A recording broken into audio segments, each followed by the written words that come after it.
نائب وزیر اعظم اور وزیر خارجہ اسحاق ڈار چین روانہ۔ بیجنگ میں چینی وزیر خارجہ وانگ یی کے ساتھ 7ویں پاک چین اسٹریٹجک ڈائیلاگ کی صدارت کریں گے۔ ترجمان دفتر خارجہ کے مطابق دو طرفہ تعاون، نئی شراکت داریوں، آل ویدر اسٹریٹجک پارٹنرشپ کے فروغ اور علاقائی اور عالمی امور پر اہم مشاورت متوقع۔ مذاکرات پاک چین تعلقات کو نئی جہت دیں گے۔ اسحاق ڈار 2026 میں چین کا دورہ کرنے والے پہلے غیر ملکی اعلیٰ عہدیدار ہیں۔ نام نہاد شائننگ انڈیا کا مکروہ چہرہ ایک بار پھر بے نقاب۔ بھارت میں جعلی ڈگریوں اور رشوت کے ذریعے امریکی H-1B ویزوں کی فروخت کا منظم مافیا سرگرم۔ کیرالہ سمیت متعدد ریاستوں سے ہزاروں جعلی ڈگریاں، مہریں اور مارک شیٹس پکڑی گئیں۔ لاکھوں افراد کے ساتھ بیرون ملک ملازمت کے نام پر دھوکہ۔ امریکی سینٹر فار امیگریشن اسٹڈیز اور بھارتی میڈیا کے مطابق 80 سے 90% H-1B ویزے فراڈ پر مبنی ہیں۔ بھارتی سیاستدانوں اور کونسل خانوں کی سہولت کاری کے بھی انکشافات۔ مودی سرکار کا شائننگ انڈیا پروپیگنڈا عالمی سطح پر بے نقاب ہو گیا۔ امریکہ میں پاکستان کی سفارتکاری کامیابی سے جاری۔ پاکستانی سفیر رضوان سعید کی میڈیا سے گفتگو۔ کہتے ہیں جنگ میں فتح کے بعد عالمی سطح پر پاکستان کا وقار بلند ہوا۔ سفارتکاری سے پاکستان اور امریکہ کے تعلقات میں نمایاں بہتری آئی۔ پاکستان اور امریکہ نے ماضی میں بھی مل کر کام کیا۔ ہمیں اپنی کامیابیوں سے زیادہ فائدہ اٹھانا ہوگا۔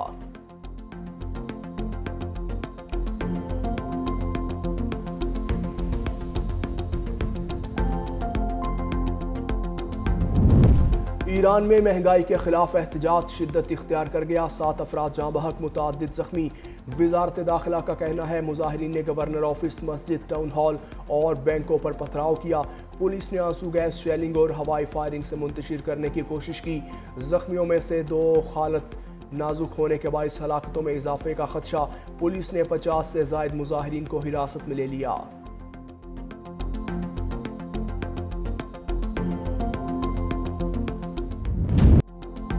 امریکی صدر ڈونلڈ ٹرمپ ایک بار پھر ایران پر حملہ آور ہونے کے لیے پر توڑنے لگے۔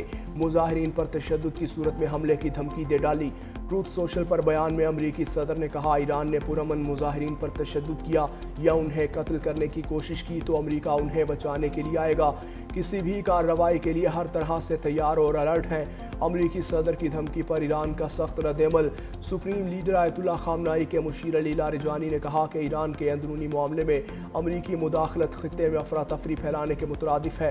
امریکہ اور اسرائیل ملک میں مظاہروں کو ہوا دے رہے ہیں۔ ایرانی قوم اپنے معاملات میں کسی بھی بیرونی مداخلت کو قبول نہیں کرے گی۔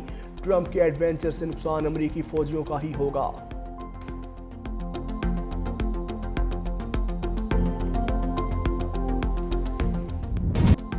نو مئی کیس ڈیجیٹل دہشت گردوں کے خلاف عدالت کا بڑا فیصلہ۔ ریاستی اداروں کے خلاف فرضہ سرائی پر ATC نے سزائیں سنا دیں۔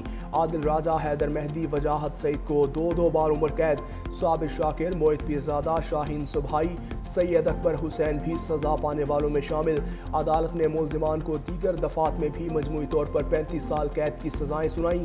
ملزمان کو مجموعی طور پر 20 لاکھ روپے جرمانے کی سزا بھی سنائی گئی۔ دوران سماعت پروسیکیوشن کی جانب سے مجموعی طور پر 24 گواہان کو عدالت میں پیش کیا۔ انسداد دہشت گردی عدالت نے مجرمان کے وارنٹ گرفتاری جاری کر دیے۔ SHO تھانہ رمنا کو ملزمان کو گرفتار کرنے کا حکم۔ تمام مجرم اس وقت عدالتی اشتہاری ہیں۔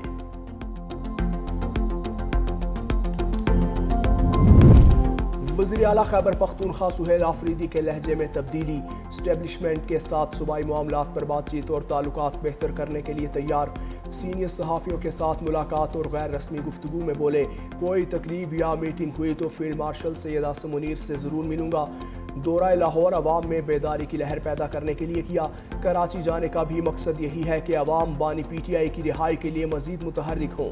مزید کہا پشاور کو ترقی دیں گے، تاہم لاہور جیسی نہیں جہاں جلد سے جلوس کرنے پر پابندی ہو۔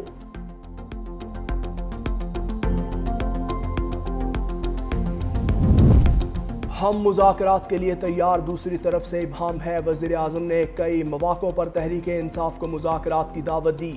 ایسا نہیں ہو سکتا کہ وزیر اعظم نے نواز شریف اور اسٹیبلشمنٹ کو اعتماد میں نہ لیا ہو۔ مشیر وزیر اعظم رانا ثناء اللہ کا نجی ٹی وی سے انٹرویو۔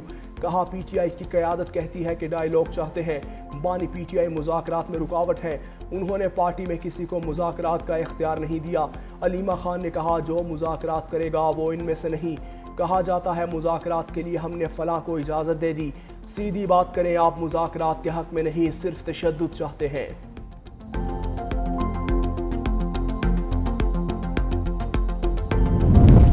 اسحاق ڈار اور سعودی وزیر خارجہ شہزادہ فیصل بن فرحان کے درمیان ٹیلی فونک رابطہ۔ ترجمان دفتر خارجہ کے مطابق اسحاق ڈار نے سعودی ہم منصب سے خطے کی تازہ صورتحال پر تبادلہ خیال کیا۔ خطے میں موجودہ کشیدگی اور سیکیورٹی صورتحال پر گفتگو۔ اسحاق ڈار نے خطے کے تمام فریقین کو کشیدگی سے گریز کرنے کا مشورہ دیا۔ کہا کسی بھی قسم کے اشتعال انگیز اقدامات سے علاقائی امن کو خطرہ لاحق ہو سکتا ہے۔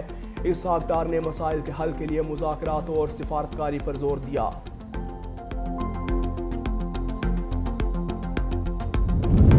پیپلز پارٹی کے چیئرمین بلاول بھٹو زرداری سے سندھ کے وزیر اعلیٰ مراد علی شاہ کی ملاقات۔ صوبے کی انتظامی اور سیاسی صورتحال پر بات چیت۔ سندھ کے نئے آئی جی جاوید عالم اوڈھو نے بھی ملاقات کی۔ صوبے میں قیام امن کے حوالے سے اپنے لاہ عمل سے متعلق بریفنگ دی۔ بلاول بھٹو کی زیر صدارت عوامی فلاحی منصوبوں کے حوالے سے اجلاس۔ بریفنگ میں بتایا گیا سندھ پیپلز ہاؤسنگ کے تحت 4,500 متاثرین کو گھر بنا کر دیے جا رہے ہیں۔ بلاول بھٹو کی ترقیاتی کام جلد مکمل کرنے کی ہدایت۔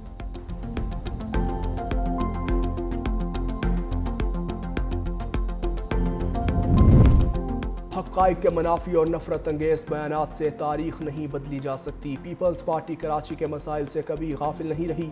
پانی، سیوریج اور انفراسٹرکچر کے مسائل سابقہ شہری حکومتوں کی دہائیوں کی غفلت کا نتیجہ ہے۔ K4 solid waste management, bus services اور بڑے ترقیاتی منصوبے عملی اقدامات کا ثبوت۔ کراچی کا پیسہ کراچی پر لگ رہا ہے۔ سندھ کے سرکاری اسپتال دیگر صوبوں کے لیے مثال۔ عوام جانتے ہیں کون خدمت کر رہا ہے اور کون بیانات کی سیاست۔ شرجیل انعام میمن۔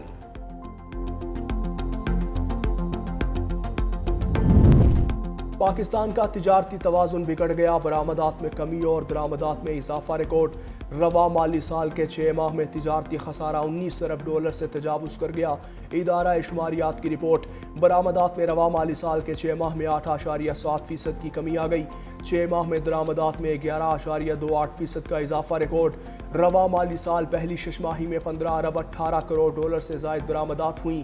6 ماہ میں درآمدات 34 ارب 38 کروڑ ڈالر سے زیادہ کی ریکارڈ کی گئیں۔ گلگت بلتستان کے لیے 14 رکنی نگران کابینہ کی منظوری دے دی۔ وزیر اعظم پاکستان نے بطور چیئرمین گلگت بلتستان کونسل کی منظوری دی۔ نگران وزیر اعلیٰ گلگت بلتستان کی مشاورت سے نامزدگی کی گئی۔ 14 رکنی نگران کابینہ کی منظوری کا نوٹیفیکیشن جاری۔